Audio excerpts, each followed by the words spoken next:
Hi everyone, Milton here with Adeptus Adequate, and today I'm joined by our first guest on the channel, George. Would you care to introduce yourself for everybody? Hi everyone, I'm George. I'm known as Oust on the Discord. I met Milton. I've been chatting with Milton quite a bit over the last few months about Blaze of Khaine, and we had the pleasure of meeting each other in person at the Chimera GT, which was 2 or 3 weeks ago. So yeah. Yeah, it was a lot of fun, and actually, so some of us from Adeptus Adequate drove 8 hours out to Ontario to go to the GT, mostly because I'd been talking with George, and he's like, "Hey, we've got this GT coming up. You should come out." And none of us had plans that weekend, so yeah, it was a great trip. We had a great time meeting Yeah, you all in person. that's awesome to hear. Yeah, it's great meeting you and Will as well, and yeah, glad you guys made it out. Yeah, and so, obviously we talk a lot about Blades of Cain. That's the main thing that I play. You play it quite a bit as well. And we've been two of the people that have the most constructive stuff to say about the team on some of the various discords, which, is how we initially started talking. Yeah. But at the GT, that's not what you were playing. I know. I was a bit sneaky. I took because I knew you and Greg, the other very good local Blazer Kane player. I had a feeling there's going to be a few lots of elites and quite a few 8-man teams running around.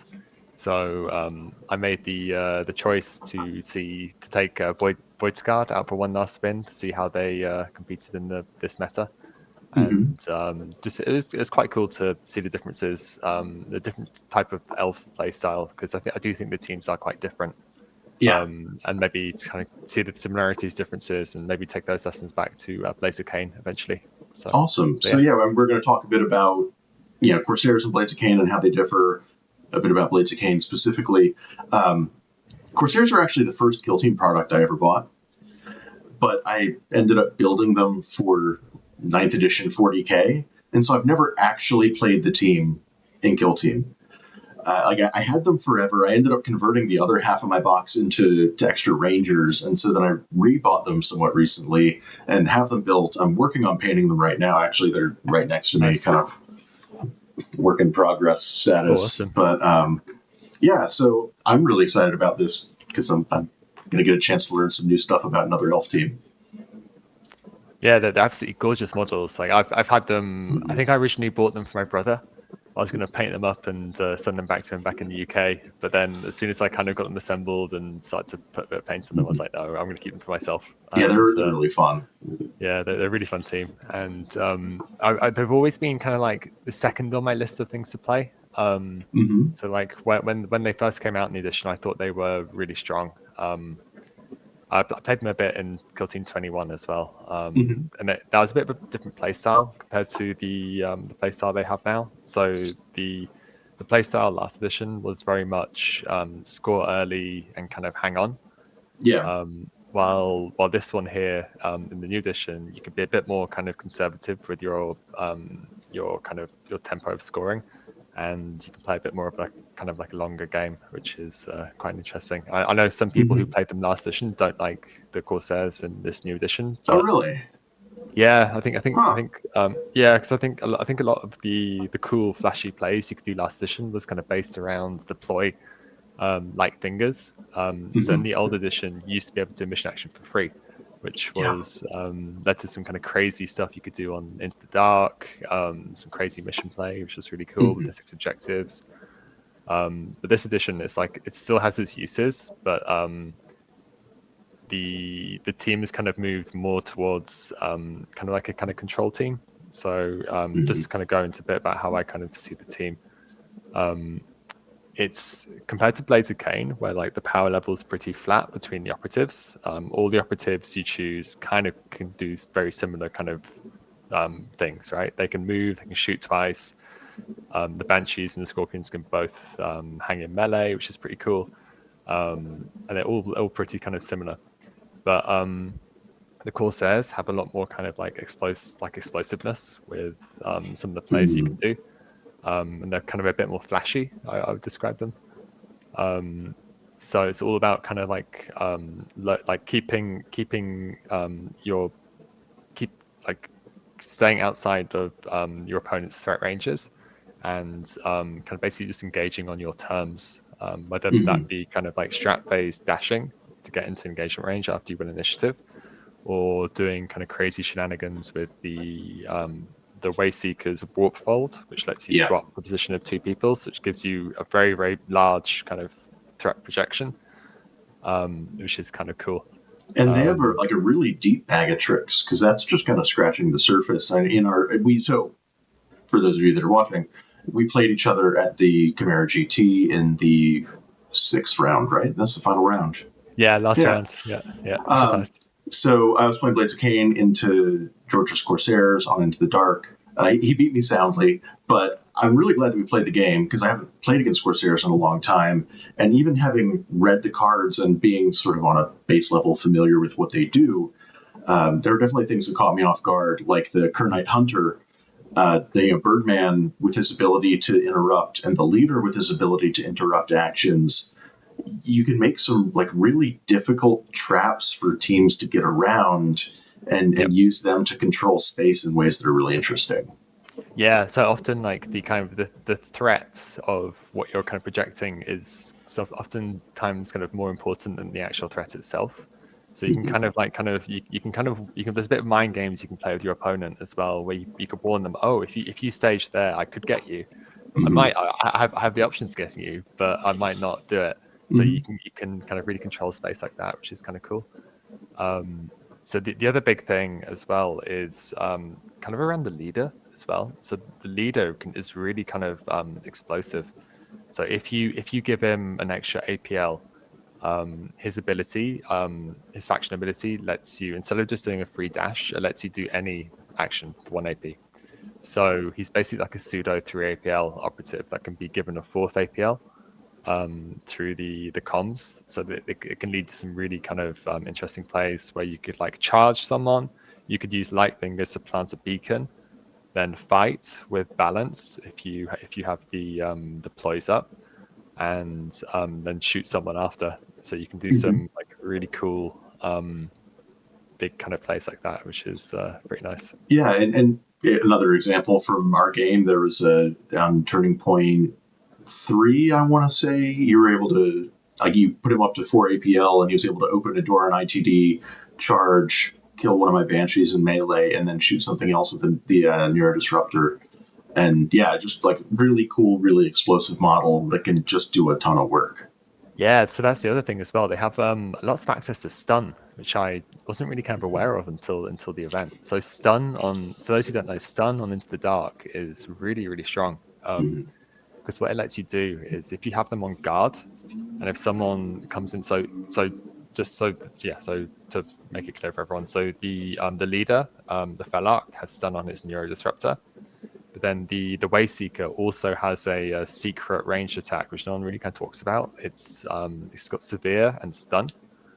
So if you set up guard, you can often kind of prevent people from entering a room. You stun them, and then the -1 APL lasts until their next activation. So oftentimes you can completely deny someone a whole activation and disrupt their subsequent one as well, which is quite interesting. So it's quite interesting kind of control with stun. But yeah, so the other main thing I was looking at. So this was basically kind of my practice partner Dave. He kind of put me onto this. He was absolutely kicking my ass with Corsairs. I was playing Angels of Death, and like every single shot, he managed to combine punishing with balanced. So the 2 ploys, so outcasts and practical plunderers. Profitable, I can't remember exactly what it's called. But we did the maths after, and if you combine balance and punishing and hitting on 3s, it works out to be roughly equivalent to relentless. So, and sometimes even better as well. So you have like super reliable dice, and you have super reliable ways of initiating trades. So if you kind of keep that in mind and set up if you position well, and if you set up your kind of operatives if you take into those distance requirements in mind, you can have some really reliable dice, which wasn't a thing that they had last edition. Yeah, and that was one of the things that you heard people talk about a lot last edition, right? Was that Corsairs were a pretty good team. They had solid rules. They had good operatives. but they didn't have dice fixing. So sometimes you'd make the right play, your dice would fail in a certain situation, and they're like, oh, womp, womp, womp, that's the game right there. Exactly. So it's awesome to see that they have those tools now where they didn't before.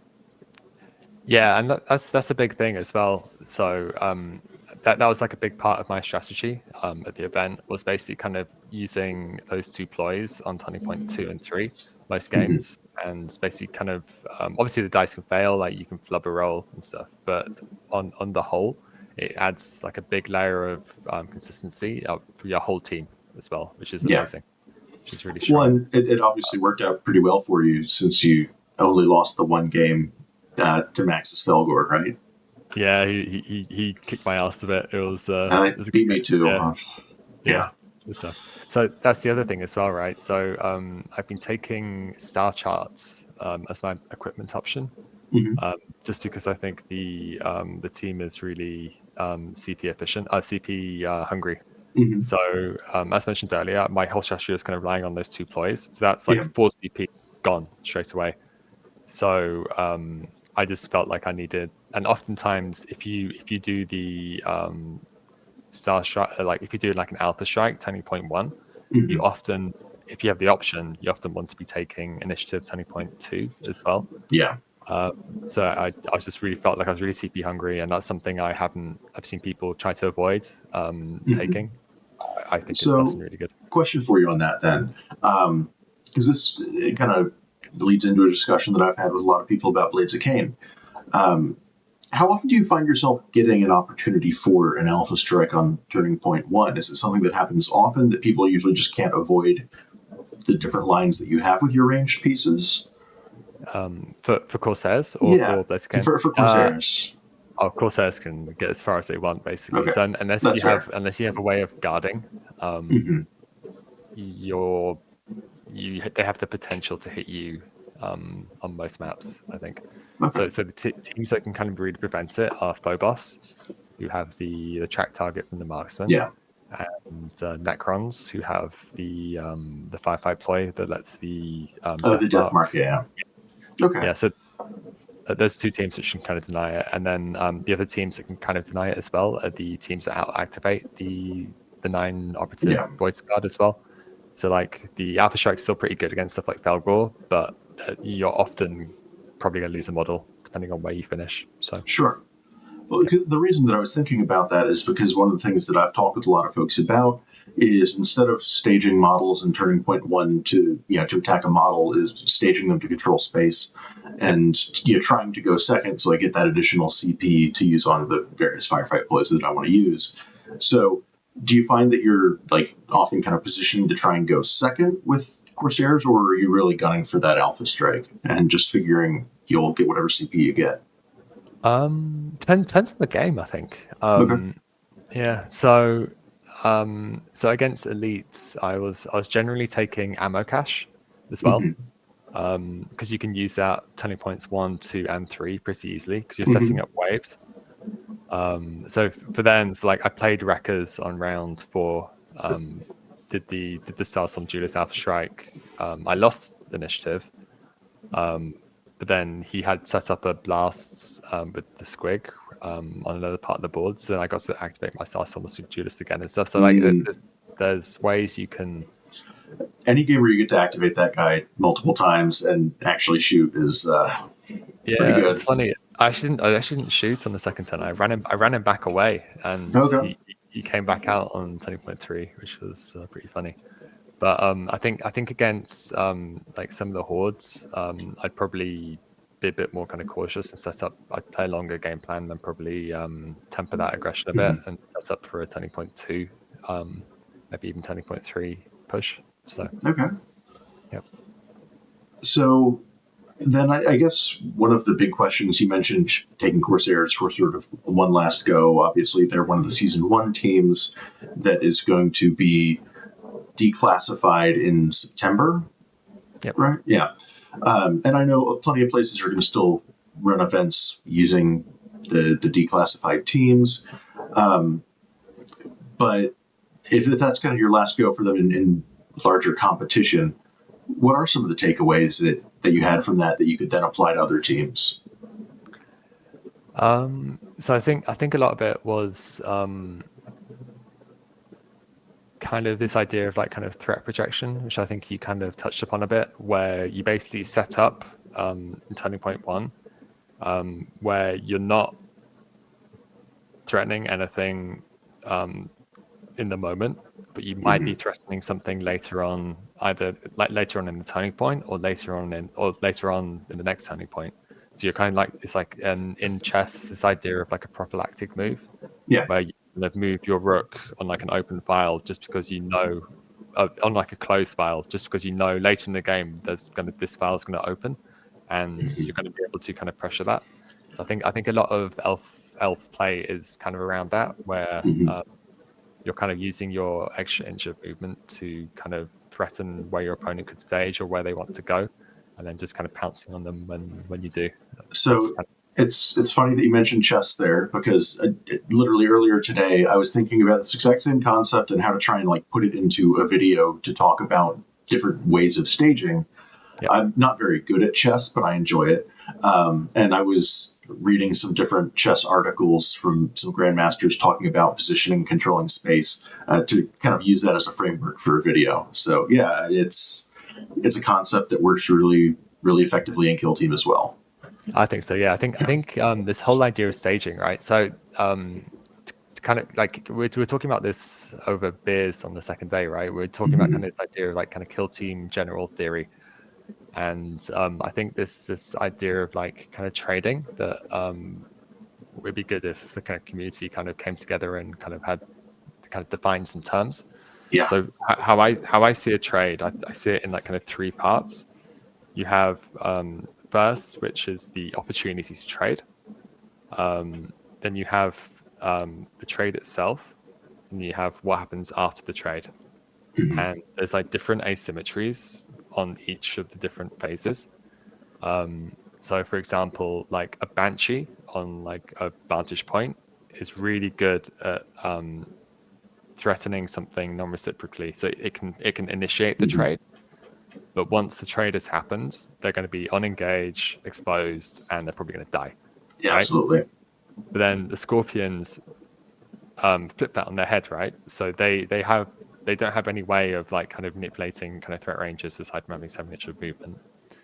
But if you think about what happens after the trade, if they kill something in melee, they can flip back to conceal, which then means the enemy has to either get within 2 of them to shoot them, or they have to charge them themselves, which then opens them up to a shot from like a Dire Avenger or another charge or something later on in the turn. So there's different ways of kind of staging, which is kind of interesting to think about what happens like after a trade, which it's kind of cool. And that's one of the reasons that I love playing elf teams, is that the extra speed and the extra movement tools that a lot of teams don't necessarily get just give you opportunities to one, to take trades that other teams wouldn't be able to take, or 2, to just get material for free. Yep. In ways that other teams can't. And that's the most fun, is when I joke around about like Eldar players wanting to be more clever than their opponents, right? But like when you do it and you get stuff for free and your opponent's like, oh, I actually can't trade with you now, like that feels good. That's what it's all about. It's very satisfying playing those kind of finesse teams where you kind of like everything kind of, you got all the distances kind of correct, and like you kind of strike, and then they're not able to properly kind of counter punch, and then you can kind of respond to you can kind of massage what they can kind of do in response, which is really cool. So. Well, and it also is what makes it possible to take teams like Blades of Khaine or Corsairs or any other team that has a lot of movement and a lot of tricks, and then put together hours of content on YouTube talking about it. There's enough depth to constantly find something else to discuss. So that's fun exactly. too. So that's the thing about Blades of Khaine as well, right? So I think they play the base game really, really well. I think if you want to become a better kill team player, I think Blades of Khaine are a really good faction, because they kind of expose you. They're quite they don't pull any punches. So if you mess up your positioning, or if you mess up your sequencing, or if you don't measure like a threat range, or if you don't see an angle, like you will get punished. And if you kind of stick with the team, you kind of roll the punches and keep getting those reps in, like you're going to begin to start seeing lines and things that you kind of wouldn't kind of see before. And because each operative is quite like expendable or like equivalent, you're not too precious about where your kind of specialists are going. So you can kind of more think about like the kind of strategy where like, oh, I want to kind of put pressure on the middle point. So because if they go there, I want to finish a turn with someone controlling that. And that's kind of my goal for the turn. So it kind of strips out all the kind of like obviously like positioning of the operatives still matters, but there's like there's a bit more kind of flexibility between them, which is absolutely, because you don't need to, everybody doesn't need to be within 5 inches of your Wayseeker for him to, fold space. It's just where the individual models are positioned. So yeah, that makes a lot of sense. Yeah. And it's also one of the things that I like about it is one, like kind of the fast teams, right, where you get to try and outposition people. But if you screw up, you do get punished for it. So, like, if you get caught out, your models will just die from bolters shooting at them, which I also kind of like because it, at least for me, like forces me to try and be better. Oh, you're scared of random You're scared of random las guns absolutely. As well. Like, it's crazy what you're scared of. So the one thing I want to ask you, like, when do you normally use your Just a Scratch, your Rune of Protection? Because I think that is like the key question for Blades of Khaine. Because I think I'm kind of curious to see your take on that. So it kind of depends, right? I mean, everything kind of depends, but in most matchups, I find that I use it in order to try and get like an early 2-for-1, where I'm like charging into something where the melee breakpoints aren't great. So usually, like using Rune of Shielding lets you kind of cheat that, and then like go into a second melee fight where not be wounded and shoot something that you really need to kill. So I'll do that, or I'll oftentimes hold it and then try to use that like in combination with contempt to like survive a shooting attack that I really have no business surviving. But usually the way that I think about trading and the kind of the aftermath of trading is that, okay, like I'm going to take a trade. I'm going to initiate this. I'm going to send my Banshee out, kill whatever their initial target is, and then do a mission action or shoot something else. Great. I almost never count on that model surviving to the end of the turning point. Unless, positioning wise, there's absolutely no way they can get anything else to it, right? So like I know I am trading a piece, it will be gone.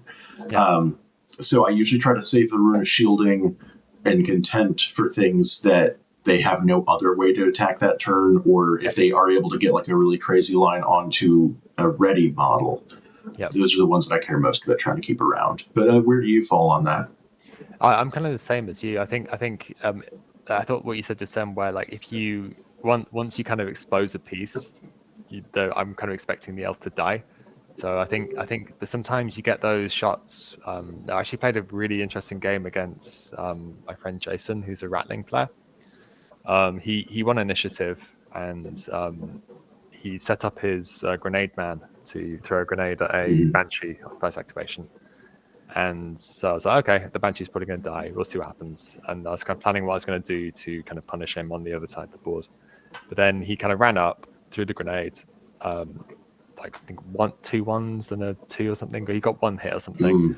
Contempt, and then you can just punish them so badly because you could then you kind of wait. You kind of what I found myself doing was kind of waiting for them to kind of get like a bad roll that you'll live. And then you use the resources, and you just kind of flip them and like really push. That's the best. And so when we went out to Ontario, we came out Friday evening, went over to the game store, and like we had a bit of time and nothing to do. There was a couple other folks around from Rochester, New York.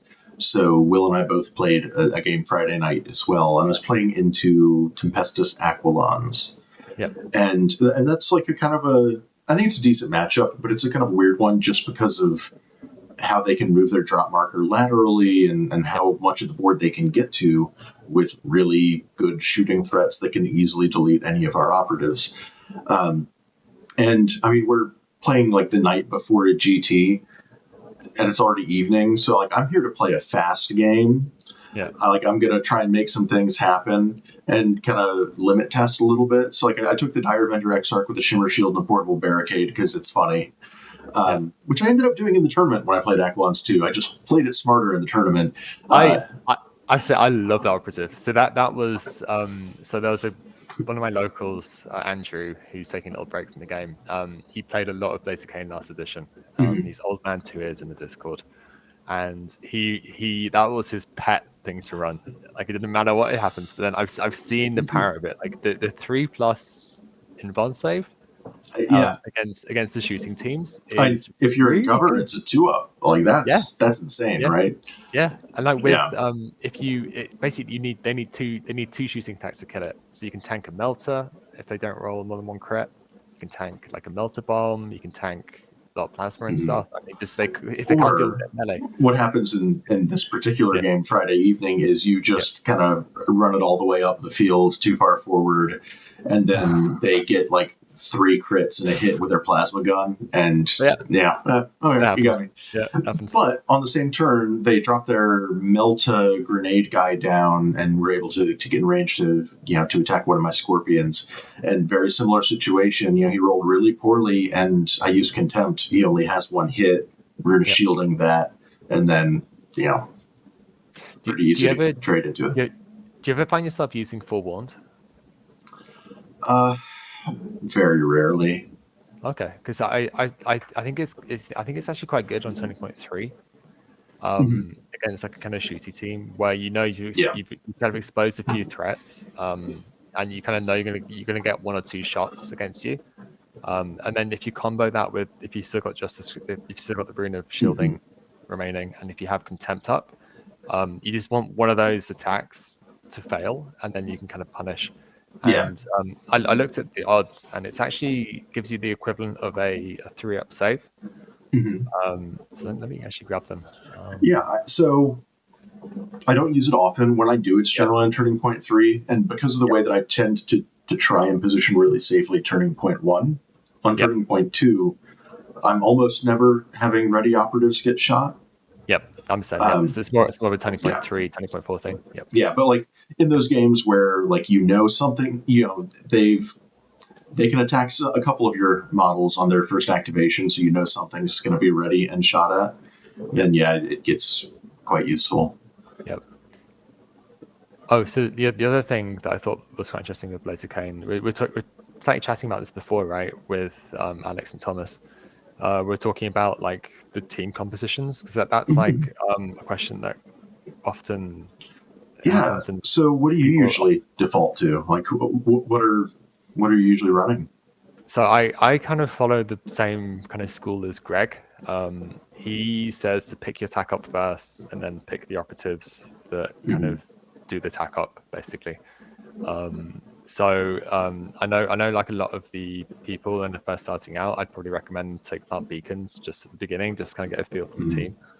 But actually having access to every single tack up is one of the strongest parts about the team as a whole. Like it future-proofs them for when the new cards come out, and it can really kind of give you a bit of flexibility in kind of crafting a game plan. So I've actually I've been experimenting with sometimes security. I know you're a fan of that sometimes as well. To contain take ground with 3 APL operatives is pretty good. Take ground is so good, especially since at least at Chimera Games they use the WTC terrain, and on a lot of those boards there's 2 or sometimes even 3 pieces of heavy terrain that straddle the center line. And it's hard not to score 6 points on that. Yeah, so one thing I realized, I reread it the other day as well. So one thing I didn't actually realize for ages was you can actually score it if you're underneath a vantage point of like an L. So there's some spots on like the Volcus boards where you don't need to be in a stronghold to score it. There's like small L ruin and then like the big L ruin with the vantage. Yeah. There's some spots where you can be underneath the vantage point and within one of the small L. Interesting. You can score it there, which is kind of cool. It's just kind of new tech to me, which is cool to see.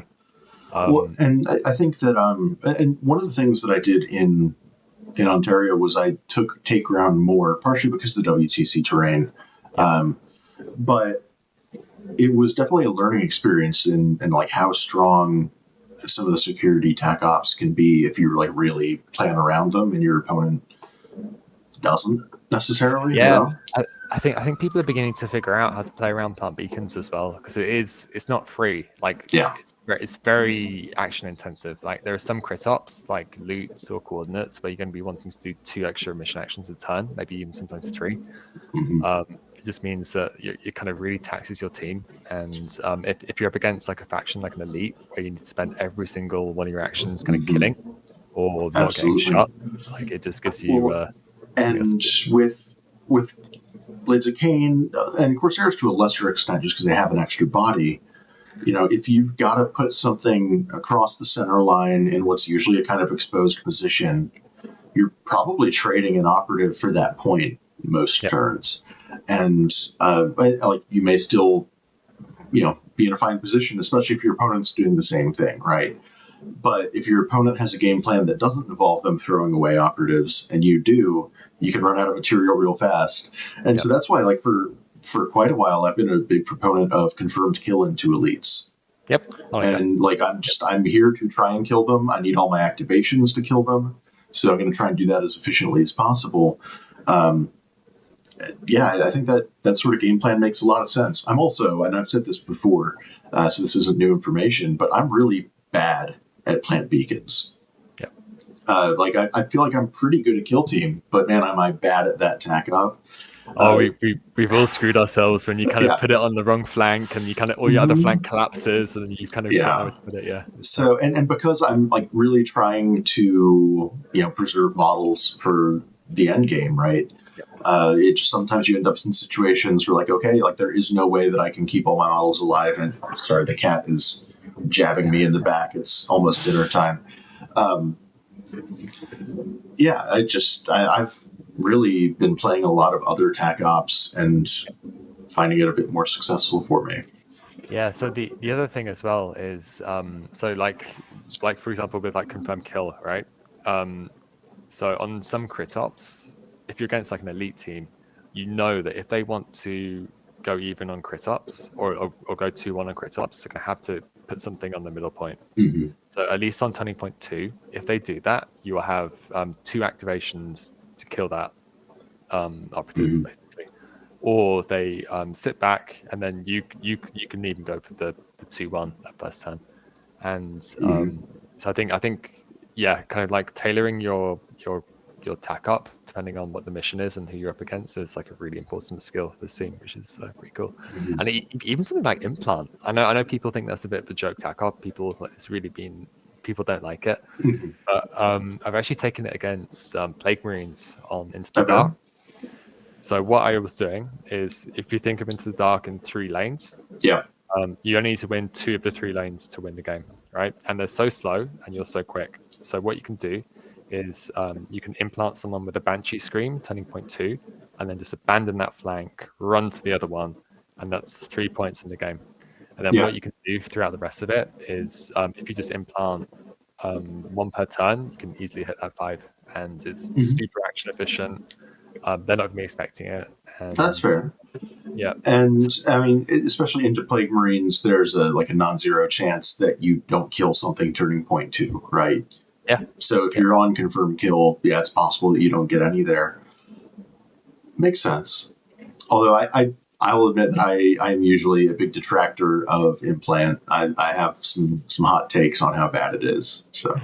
Oh, I've been playing a bit with Brew Brothers, so they've kind of opened my eyes with the potential of it. So it's an interesting one. I don't think people should write it off. Wiretap, yeah, you can write that one off. But I think implant is awesome play. Okay. So that's the other thing as well, though, right? Is like you it sounds like you play quite a cagey play style.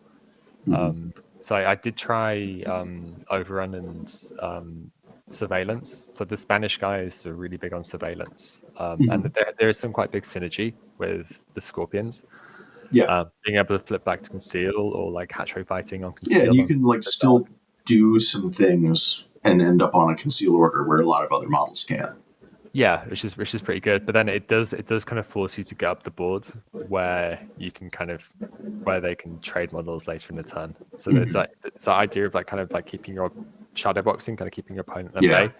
So plant beacons does kind of lend itself to that playstyle pretty well, I think. But yeah, so it's that the other attack ups are worth exploring as well. So Absolutely. And I think that one of the things that has helped me become a better player is trying to kind of approach the table, look at the matchup and the map layout, and come up with a tack up plan that works with all of that, right? Like there's definitely folks and even some very good players in Kill Team that sort of have their team and they have one or two tack ops that they play every game, and that's kind of just what they do. But we talked a bit about like seeing other lines of play and kind of improving your own play, trying to tailor a game plan to the board and the matchup is I think a really fun exercise in every game. Like that's just one of the things I enjoy most, doing.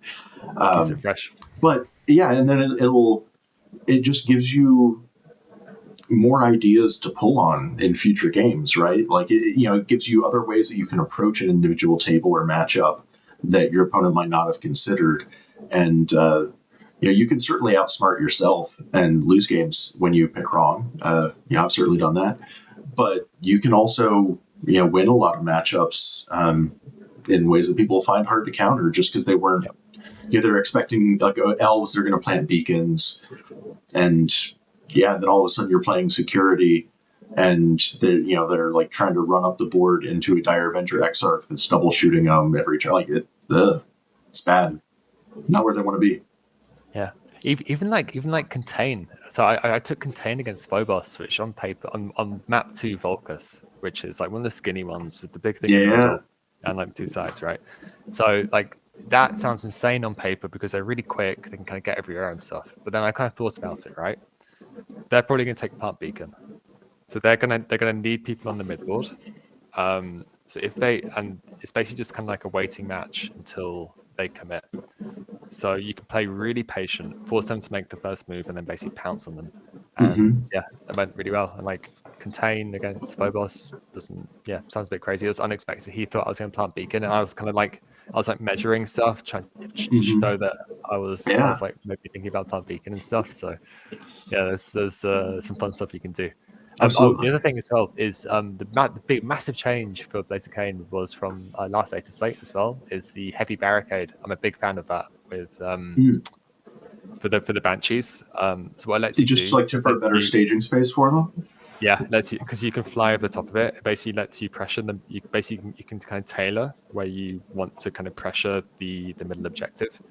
Which is pretty fun. And then I have actually in the past, I've comboed that with ammo cache, which sounds a bit crazy, but if you think about it, it's one staging point. If you have a Banshee there, it means you can charge something that's ready, get your rerolls in melee, or just kill something in melee, and then you get balance on the shooting attack, and it lasts until the end of the turn as well.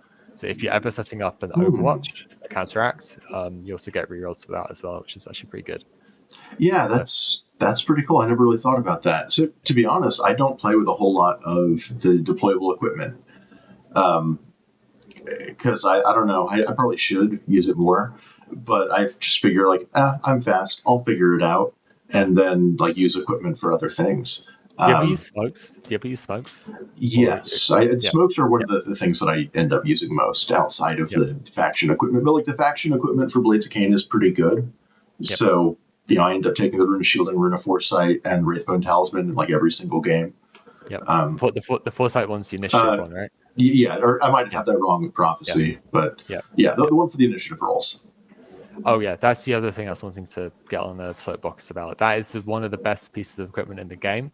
Having +1 to initiative, it might not come up, but when it does, it will win you games. Like if you look at the dice maths, it's insane what it does, and being able to add D3 to it as well. And now that they've nerfed the Hearthkin one, like this is the only one apart from the I can add +1. Yeah, there's somebody complaining about that in the New England Kill Team Discord a couple days ago. I'm like, Blades of Khaine still have that nonsense. Oh, it's crazy! It's like it's the best thing. Like it's honestly like if you, let me see. I did some of the things in it, but like it just lets you, because we're like a kind of KG turning point 2 into full aggression turning point 3. Yeah, having that turn 3 initiative to it can really kind of break your opponent's back, you can really Yeah. kind of it lets you set up slightly more risky, and if they're aware of it, they'll set up slightly more conservatively, just because the initiative 20.3 is only quite big. Yeah, and then hopefully, if you're playing against somebody that is playing slower models than you can kind of like catch them coming and going, right? Like whether or not you go first, if they have to play further back and give up points, then you can still just pass initiative and like, okay, you go first. Yep. So here we are. So and it also lets you stage better as well. Yeah. So if you're let me see. If you have +1, even if you ignore the D3 and just pretend it's +1, if you're at a disadvantage, you got a 58% chance to win, which is the same percentage as if you were at a disadvantage. If you're at an advantage without the +1, then if you have the advantage, you're at 72, and that's just with +1. If you add a 2 or a 3, it can get up all the way up to like kind of 82%, which is that's wild.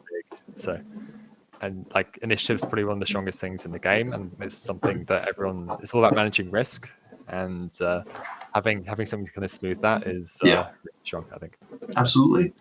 And so one of the things that I found, that I don't know if you end up in a similar situation, but it sounds like it from what you're saying, is that I usually start the game fairly safe. I'm trying to see if I can pick something up for free.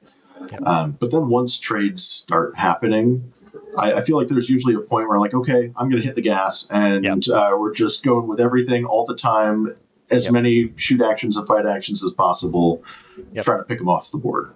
Yep, that's exactly it. You basically pick your moment and you just go full send. If you trickle in, you'll lose. Lose. Absolutely.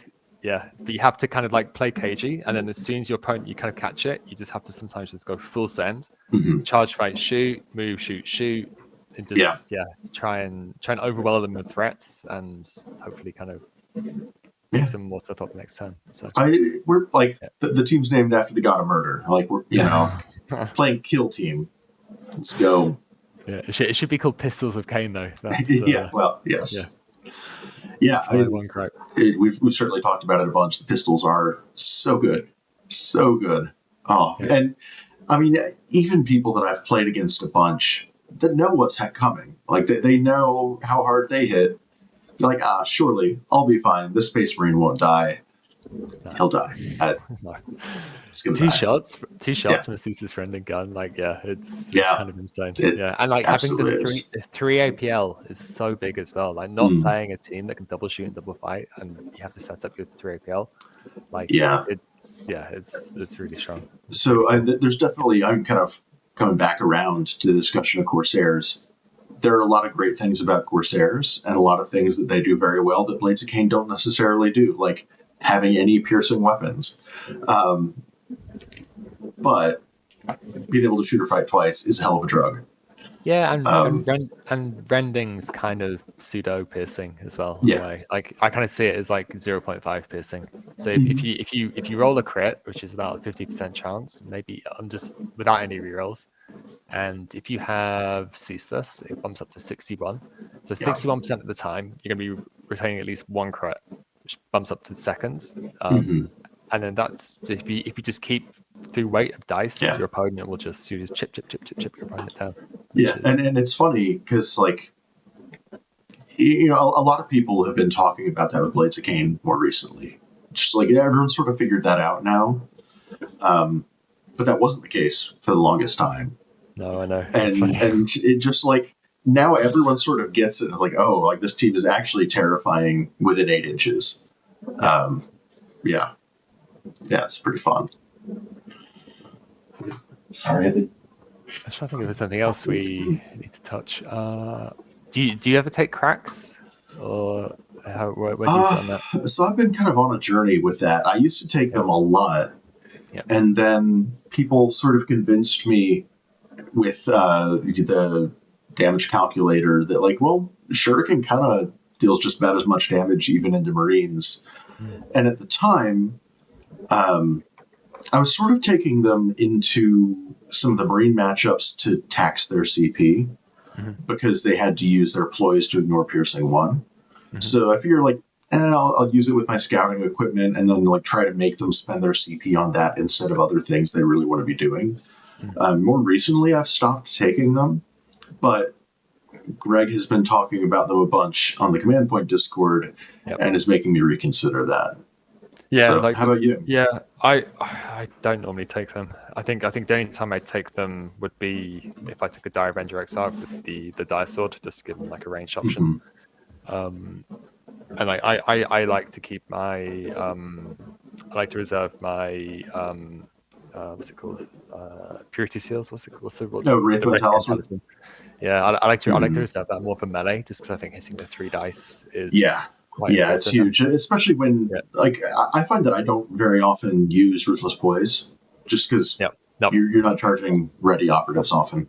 So yeah, having that for melee makes the difference between getting those kills or just charging things and randomly dying to fists. Yeah, so it happens more than we want. But that's it. I can kind of see his point though, with having the 4 damage on a normal. Sometimes doing that 4 damage is really important to change some of the melee breakpoints. Yeah. So like this is the whole team, right? It's basically kind of chipping away and then only charging when you can kill them in either 1 hit or 2 hits max. Yeah. So that's the only time I ever charge, unless it's like a kind of a desperate play to kind of if it's like playing to my outs. I would never charge like a full health marine, banking on a lethal 5 to jump back and then shoot. Like I think that's just too risky for how I play. But that's what's cool about the team though. There's like different ways to play it, and I think some people have been having good results with that. So yeah, absolutely. There's Greg and a couple other folks are talking about taking all Banshees into Marine matchups, which certainly isn't how I usually play those matchups. It sounds like that's not what you do either. No, I rely a bit more on the Dire Avengers. Same here. Kind of using the lethal 5 up, because I think that because you can only do it for 1 attack, but that just adds a whole lot of extra consistency, and you have an extra slot which I normally use for smokes. So what you can do sometimes is you can pre-prepare it. So if you're kind of waiting your opponent out, you can chuck a smoke somewhere, and then you can do your move, shoot. So then any retaliation would at least be obscured. That's how I kind of tend to play it. Yeah, and I mean, also just on the topic of rending, shuriken weapons, nothing feels quite as good as having lethal 5-up shuriken and like, oh, here's 4 crits, and your Space Marine goes away. Which happens way more than you think. It sure does. It's crazy. Like it is actually insane how good the Dire Avenger shooting is, and like that's something I've come around to recently as well. So people have really been bigging up the Dire Avenger with the twin shuriken. Yeah. So I took it a few times. I hated it before just because I like all my operatives being able to kind of have that flexibility to go into melee. But then some calculators like, oh yeah, he's just a replacement and a CP. If the breakpoints of the Scorpion weapon don't matter, I can totally see taking the Dire Avenger Exarch just to save CP on the double shoot. I think I've done that a fair bit, and usually, like if I'm planning on playing a security tack op, and I know I want 3 Dire Avengers, I'd rather have a Dire Avenger Exarch and 2 Dire Avengers than 3 Warriors. Yep. Most of the time. Yeah, for sure. But right. Yeah, I think the reason as well is mine is still unpainted. Let me grab it. I can't find it. Yeah, I was talking about this on the Just Another Kill Team podcast a week or 2 ago, that last edition, because of the roster system, you could only bring 20 models. So I didn't have room for a Dire Avenger Exarch with 2 Shuriken Catapults last edition, because I needed all Howling Banshees and all Scorpions, and then like some Exarch weapon options, and I had room for 2 Dire Avenger Warriors, and that was it. So I just never bothered to paint him. He was still on a 25 mil base. So it was only, like 2 or 3 months ago that I was finally like, okay, I actually need to get this done. I think this has given me the actual final bit of motivation I need to get mine painted. So, awesome. It's pretty good. Also, because it's such a good range threat and it gets ceaseless all the time, it's my favorite model to set up weird Dance of Death plays with. Because if you can like pop him up at the end of a turning point, double shoot, and then like if you win initiative, double shoot and then run back behind cover. It's absolutely insane. Yeah, I can see that. And then also, Dance of Death on Into the Dark, you can do some kind of crazy things as well, where you like kind of last activation, shoot against like elites, have a guy exposed, but then have like another guy outside of visibility Yeah, and then you can then kind of swap them and then do some cool stuff with that. Like, yeah, there's a lot of play to that, which is nice. absolutely. I think you convinced me to take this team back to the Canadian Tabletop Championships, Well, which is I'd love to in hear 2 how weeks. it So, goes, yeah, and I mean, if it goes well or interesting, maybe we like jump back on and talk a bit about it, yeah, sure. I can whether take it's on photos. video or just talking on Yeah, Discord to talk. yeah, for That'd be sure. Like cool. I can take photos of the maps and stuff as well, and deployments, and Yeah, that'd be awesome. get them to the write up. So. I so far I've done a lot of hours of me talking about Blades of Khaine, and people are actually listening, which is wild. I did not expect that I would have 209 subscribers as of earlier today. I thought I would shout into the void and people would be like, "That dude's insane." Um, but it's been really fun hearing from people that are actually listening to it and taking something away from it. But I also like want to get other people's opinions on here and other people's thoughts and tactics. So yeah, that'd be super cool. Yeah, it'd be great because like that's the thing. Like you play in your own meta against different people, and like a lot of people tend to be quite loud. It's also often like the loudest voice in the room. Mm-hmm. But there's the game is so deep, and Yeah. I think a lot of it's not really being explored. And there's room for innovation. There's like even like the basic, even at most tournaments, I still make very basic mistakes. I forget bad. I do bad sequencing. I do bad positioning. So I think there's definitely a kind of like room for improvement for the kind of whole scene and stuff. So I think yeah, having a bit more content where we kind of analyze games and kind of dig deep into the strategy and kind of talk about stuff like general concepts and stuff would be pretty Well, cool. I don't know if maybe I'm going to make a suggestion and maybe we edit this out or maybe we don't. I don't know. But one of the things that I want to do is, we talk a lot about positioning, and that's one of the most common questions from newer players. And one of the things that's hard to talk about and like explain effectively because it's different from table to table, from team to team, matchup to matchup. I was thinking about trying to like jump on TTS and maybe do a couple games of just like running kind of fast through turning points 1 and like the first half of turning point 2. Yeah. Just like talking through like this is what I'm trying to accomplish, and then like seeing how some of those initial trades unfold. So I've been thinking about this a lot. I've got like a whole typology of different types of staging, like depending on like who's threatening who, stuff like that. So definitely. Well, awesome. Let's try and do something. I think that'd be a lot of fun. Yeah. And like it's one of the biggest things that people want. Like it's one of the most it's one of the biggest areas that people can see like immediate improvement is figuring out that sort of staging and how to use it effectively. And it's one of the hardest things to get online. So Yep. And I think that's the core of it, right? If you like strip away like all the models, all like the really cool lore, all the social aspects of it, at the end of the day, like Kill Team is basically a resource game, and you're basically it's a trading game, basically. And what you're doing on Turning Point 1 is you're basically kind of setting up your like initial hand, your initial set of trades. And I think a lot of the mistakes of players in general, but also newer Blades of Khaine players, is basically offering up too many operatives for free. Turning Point 1.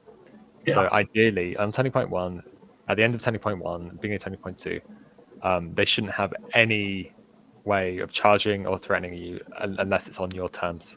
So either they have to move dash shoot to get to you, which you can likely survive, but you never basically want to be in a position where they can charge fight shoot, charge fight loot, or anything like that. So absolutely, that's kind of how I see it. So yeah, awesome. Well, thank you so much for jumping on here to talk about Kill Team and Corsairs and Blades of Khaine.